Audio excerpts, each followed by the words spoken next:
Hello everyone, welcome to Patho Excellence and welcome to Histology for Histopathology series where we learn normal to diagnose abnormal. Today we begin with the pathology of the esophagus by connecting normal histology with the disease you see every day in biopsies and exams. We will move step by step from normal epithelium to GERD, Barrett esophagus, Eosinophilic esophagitis, lymphocytic esophagitis and many more. The goal is simple. When you see a slide under the microscope, you should immediately recognize what is normal and what is reactive and what is truly pathological. So let's train our eyes like a pathologist and unlock the diagnostic clues hidden in every esophageal biopsy. So in previous lecture, we have already discussed normal histology of esophagus in detail. Just to revise, there is mucosa which is having connective tissue papillae formed by lamina propria. Then beneath the lamina propria there is muscularis mucosae, submucosa which contains submucosal glands, then muscularis externa. So here you can identify these are the submucosal gland, mucosa and circular and longitudinal muscle in muscularis externa. So first topic is Barrett's esophagus. So by definition, Barrett's esophagus having two types, two different definitions. One is from North American and second is from United Kingdom. So in North American definition, it requires both. One is endoscopic evidence of Barrett mucosa, which is more than 1 centimeter above gastroesophageal junction. So mucosa, the mucosal changes must be having more than 1 centimeter above the GA junction. Second, histologic intestinal metaplasia where goblet cells are necessary. While in United Kingdom definition, it requires endoscopic columnar line esophagus and goblet cells not mandatory. So, when we see endoscopic morphology, grossly esophagus shows salmon pink velvety mucosa and there is proximal migration of Z line. So, Z line is basically a junction between the stomach and esophagus. There is tongue shape or appearance of this Z line, and along with this there is circumferential involvement. And it also shows island pattern like appearance. And for the measurement they use Prague classification where they measure circumferential extent as well as maximum extent of metaplasia, and they will term it as like if it is 3 centimeter circumferential then it is C3 and maximum 5 centimeter then it is M5. So it is called C3 M5. So here this is the endoscopic view where distal esophagus is showing this is the normal esophageal appearance and this is the island pattern of this Barrett esophagus where it is having orange pink to salmon colored appearance with velvety texture. And if we take the gross appearance of esophagus, so here you can see this is the proximal extension of columnar line epithelial mucosa into the tubular esophagus, and this is extending up to or more than 2 centimeter from this proximal gastric fold. So this is gastric fold and this velvety mucosa is extending more than 2 centimeter from this fold, and this is Z line junction here. So you can easily understand with this diagram, like this is the normal esophagus where this is the G junction, and because of any acid reflux you can see there is extension of this injury and inflammation lead to metaplastic change in this lower esophagus, and this squamous lining normally present which is converted into columnar epithelium, which is called metaplastic columnar appearance, which is Barrett's esophagus. So histologically, if we see, there is intestinal metaplasia, which is mainly seen in the form of goblet cells presence.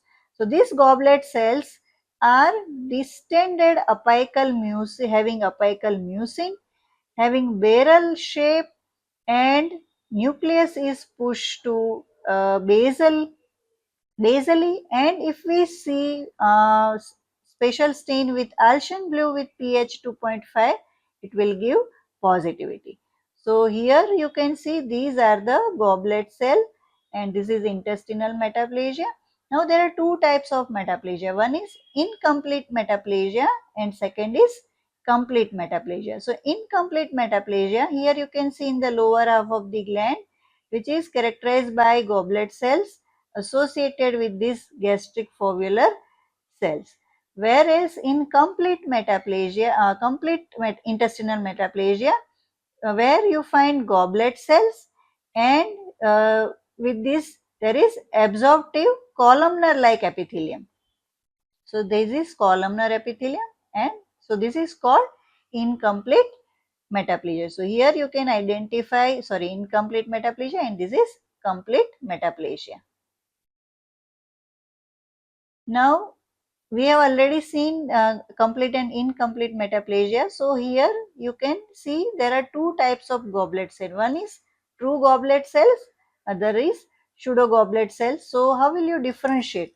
So here true goblet cells, they are randomly scatteredly uh, present, and they are having bluish cytoplasmic hue. Whereas pseudo goblet cells, they are having gastric foveolar cells, uh, which is having goblet shape appearance. They are clustered and arranged in a linear or back to back arrangement. So this is having back to back arrangement, linear arrangement, and usually having pink cytoplasm, right? So this is called pseudo goblet cells. So complete type, where it totally resembles small intestinal type, where it contains goblet cell, absorptive cells, and brush border epithelial. Whereas in incomplete type, there is goblet cell as well as, along with the intestinal goblet cell, there is gastric foveolar cells, no brush border, and having higher malignant potential. So these are the different types of intestinal metaplasia. So here also you can identify mixed metaplastic glands, or it is called hybrid glands, where you can find these are the goblet cell epithelium, and here you can identify this mucinous epithelium, right? So this is called a hybrid gland, which is the specificity for the Barrett mucosa. Now additional features may be present like chronic inflammation, villiform surface, sometimes pancreatic acinar metaplasia, crypt distortion, and uh, double muscularis mucosa, or it is called duplication of muscularis mucosa. So this is mucosa lamina propria, and this highlights the another layer of muscularis mucosa, and then this is the native or outer muscularis mucosa. When we get endoscopic resection, mucosal resection, we get the biopsy up to this muscularis mucosa. So do not confuse it with the muscularis propria. So this is muscularis mucosa outer or native, and this is the newer one, neomuscularis mucosa. Now how will you identify? So we can use Desmin immunohistochemistry so that we can identify two layers of this muscularis mucosa. So this is the HE section, where you can identify this single layer here, and this is the another layer of the muscle layer, and it is highlighted by the Desmin. So this is called duplication of muscularis mucosa. So remember, mucosa, beneath this there are two layers of the muscle, so it is duplication of muscularis mucosa only. Now this four lines concept is also important to see reactive Barrett mucosa. So whenever we see this Barrett's mucosal lining, there are 4 lines we can draw. So first line is this gastric foveolar type mucin droplet. So it is the upper line in the mucosa where you can identify this foveolar type mucin droplets, right? So it is first line. Second, base of this foveolar mucosal lining. So here you can identify this mucin vacuole is the second line.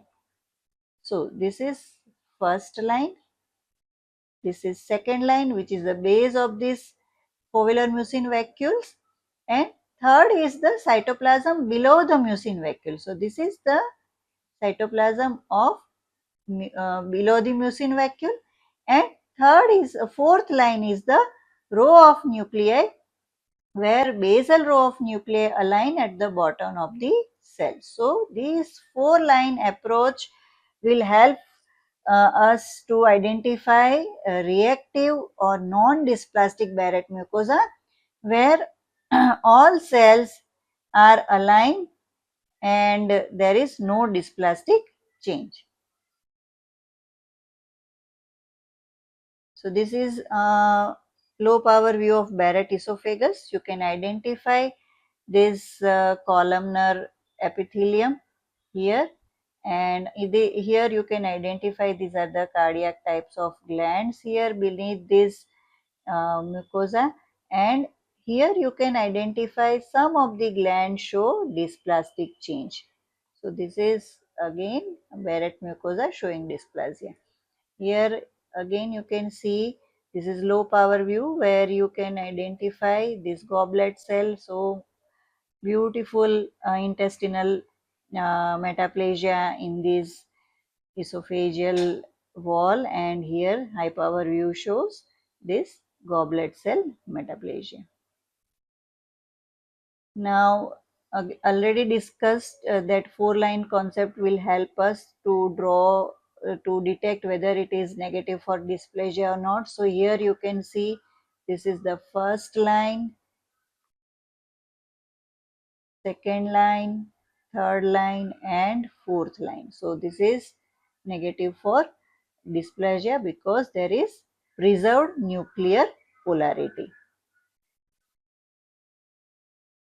Now when we get endoscopic biopsy, it is must to differentiate whether it is true Barrett mucosa or the biopsy is from gastric cardia. So how will you differentiate?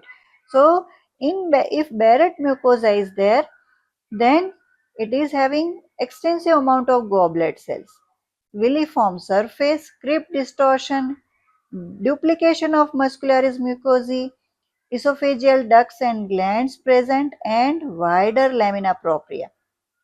And suppose the biopsy is from gastric cardia, there will be focal intestinal metaplasia, flat surface is there, crypt distortion is not there, and regular glands are there.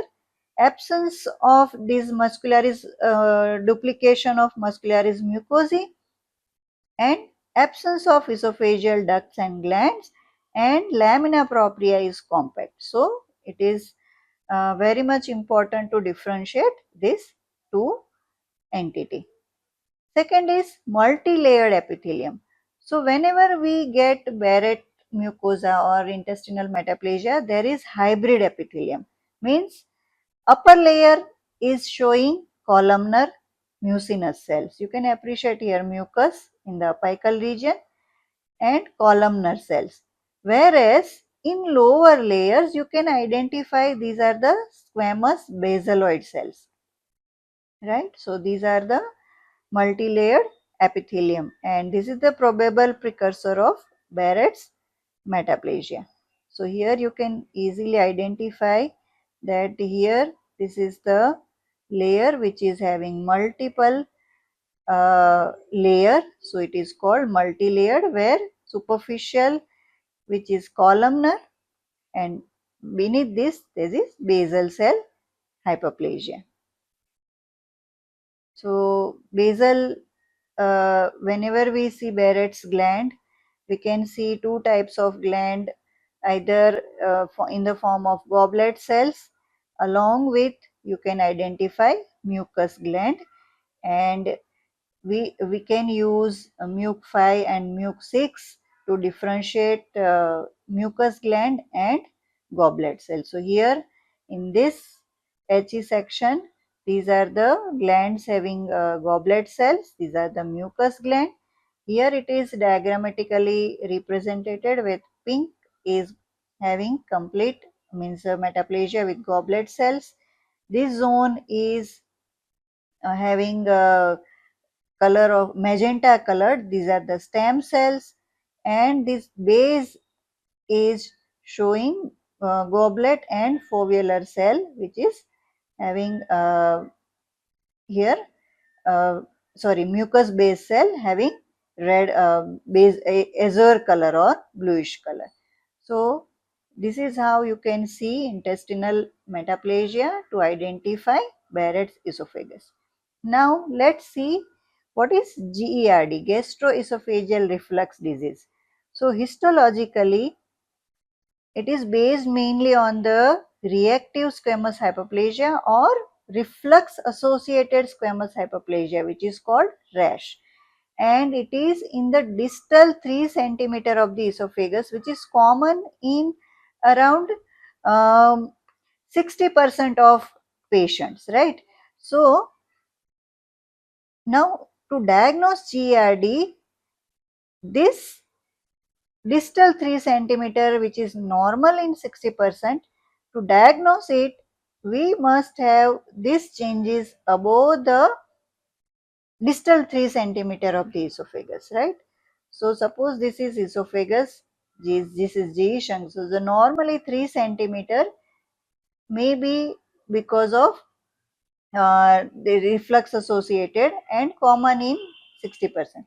But to diagnose it as a GERD, it should be above this 3 centimeter, right? So normal basal layer is up to 1 to 4 cells in thickness, and it makes up only the bottom 10 to 15% of the epithelial thickness. So to term it as reactive squamous hyperplasia, basal cell hyperplasia should be there, and it should be more than 15% of the epithelial thickness which covers basal cells. So it will show thickened basal zone, increased mitosis, regenerative appearance, and normally second after this basal cell hyperplasia, you have to focus on papillary elongation. So normally this papilla is present and it not entered upper third. So it stay in the, so this is the squamous lining, and when this papilla, which is generally common in this normally present in up to the 2/3 of this esophagus, but if this papilla enter into the upper 1/3 of this mucosa, then it is called papillary elongation. So extension of the papilla into the upper 1/3 of the epithelium, it is called papillary elongation. Third thing we have to see microscopically, which is dilated intercellular spaces. So earliest sign showing spongiosis, widely separated squamous cells, prominent prickle cells, bubble formation, and mostly seen in erosive GERD and non-erosive reflux diseases. So whenever dilated intercellular spaces are seen, ultrastructurally it is measured that normal space is 0.45 to 0.5 micrometer, whereas this non-erosive reflux disease shows 1.5 micron meter space, and in GERD, which is higher than this 1.5, so more than 2.4 micrometer widening is called dilated intercellular space and suggestive of GERD. Now inflammatory cells are also seen, which are either eosinophils, neutrophils, and mostly in erosion and severe reflux we can find these type of cells. And you can also find squiggle cells, which are intraepithelial lymphocytes with convoluted nuclei. And here you can see this is called elongated papillae, where this papillae is extended almost to the surface of the mucosa. So this is a sign for reflux esophagitis. So what will you see in gastroesophageal reflux disease? One is basal hyperplasia. So normally 1/3 criteria is there for basal cell, right? But if it is extending here more than 1/3, then it is basal cell hyperplasia. Second, papillary elongation. Normally up to 2/3 is normal, but here it is reaching in upper 1/3 area, right? Then few eosinophils you can identify, and severely if erosion is there you can identify neutrophils and Swiggle cells. These are nothing but the lymphocytes with convoluted nucleoli. Right? Now, eosinophilic esophagitis. So, basically, clinically patients mostly are young males. Atopy is common. Patient comes with dysphagia, food impaction and chest pain. Endoscopically, there is ring esophagus, which is called trachealization, or feline esophagus. There may be white plaque or furrows like this. So, these are furrows, elongated. Sometimes erosion or ulceration may be there, and sometimes normal may be there appearance.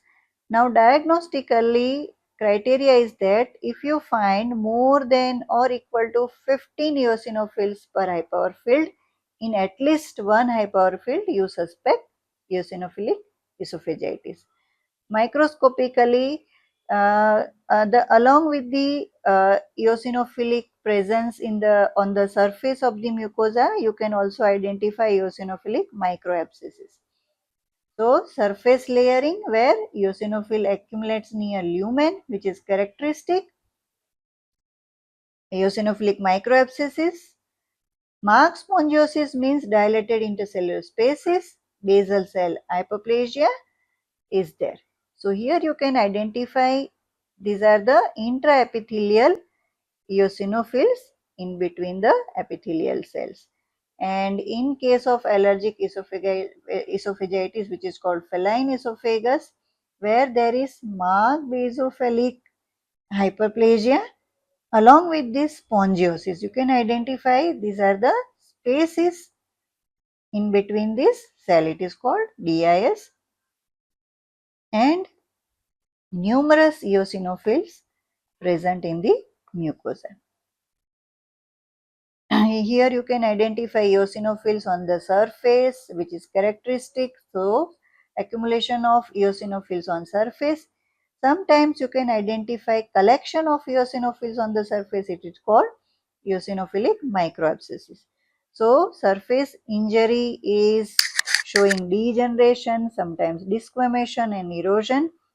There is also presence of sometimes lamina propria fibrosis in chronic disease, and it causes rings and strictures.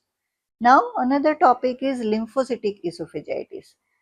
So by definition, when you find increased intraepithelial lymphocytes, then it is called lymphocytic esophagitis, though poorly defined entity, but you can make out when excessive number of lymphocytes you can identify in mucosa.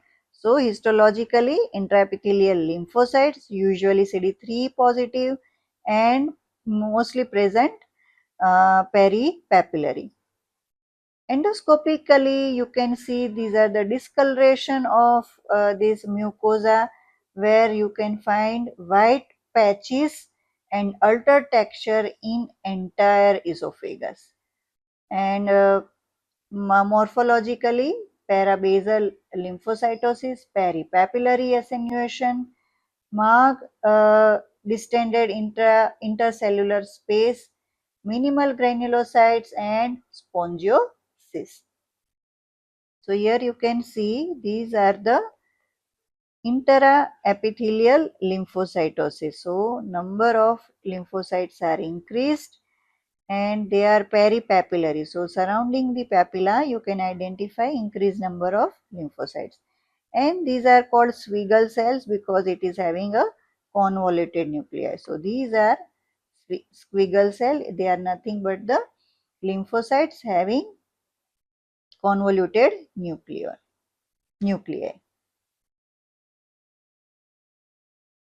They are associated with this lymphocytic esophagitis is associated with GERD, some motility disorders, Crohn's disease, and contact hypersensitivity. And morphologically, as we discussed, there is dense lymphocytes without eosinophilic predominance and without neutrophil. Only and only lymphocytes you can identify. So this is hyperview where you can identify increased number or totally this mucosa is covered by tons of lymphocytes as well as ulceration on this mucosal surface. And here you can identify in hyperview view, these are the lymphocytes and some of the apoptotic bodies. And it is confirmed by IHC stain CD3 which is showing increased number of lymphocytes. Next is exfoliative or sloughing esophagitis, also called esophagitis dissecans superficialis. It is clinically present in elderly patient with polypharmacy, means medicines are taken in numerous medicine, different forms of are taken, and debilitated patients. Histologically, hallmark is superficial splitting of squamous epithelium. So, the features show separation plane, detached superficial mucosa, and even you can sometimes surprisingly show normal squamous cells with minimal inflammation, edema, and vacuolization. So, what is the diagnostic pitfall? Because it shows only the separation of mucosa, it may be mistaken for normal squamous epithelium unless split is recognized. So here you can see this is the split, right? So upper portion is separated from this squamous mucosa and you can see no inflammation and only some area showing spongiosis, right, and edema. So this is how you can identify split, and sometimes just the superficial part is included in biopsy, and so that also you can diagnose it as a sloughing esophagitis. Acute necrotizing esophagitis or black esophagus, it is due to severe ischemia, endoscopically diagnostic, having diffuse black mucosa usually distally present and abrupt G junction cutoff.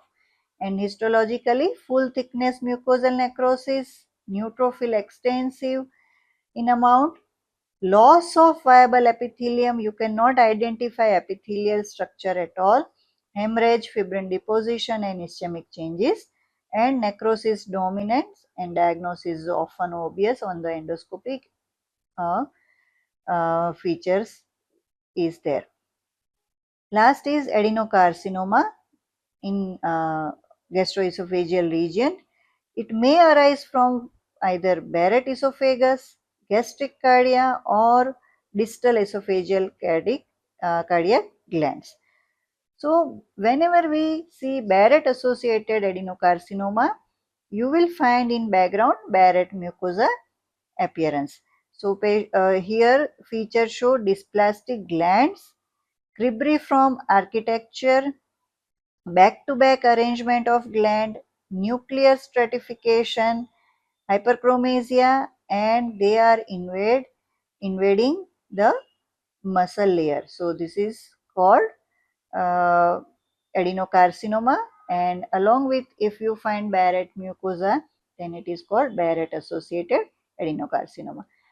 Cardia adenocarcinoma, morphologically having bulk in gastric cardia, it may show intestinal type or diffuse type or glands and adjacent dysplasia, but practically we cannot differentiate whether it is Barrett associated or cardia adenocarcinoma. But if we find Barrett mucosal surface along with this, we can term it as Barrett associated. And here practically it is having large tumor which obliterate landmarks of squamous or GE junction, and sometimes origin may become impossible to determine. So in this topic we have discussed all these: Barrett's esophagus, GERD, eosinophilic esophagitis, lymphocytic esophagitis, laughing black esophagus, and adenocarcinoma.